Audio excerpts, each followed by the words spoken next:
Nabi Sulaiman alaihissalam adalah seorang nabi dan raja yang dikurniakan mukjizat luar biasa oleh Allah.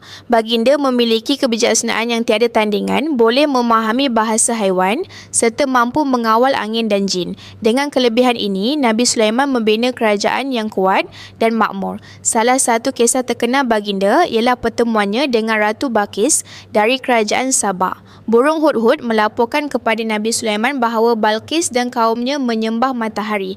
Baginda kemudian mengutus surat menjemput Balqis kepada Islam. Untuk menguji kebijaksanaan dan keimanannya, baginda memindahkan singgasananya dalam sekelip mata menggunakan jin sebelum kedatangannya. Terkejut dengan kebesaran Nabi Sulaiman, Balqis akhirnya menerima Islam. Selain itu, Nabi Sulaiman terkenal dengan keadilannya.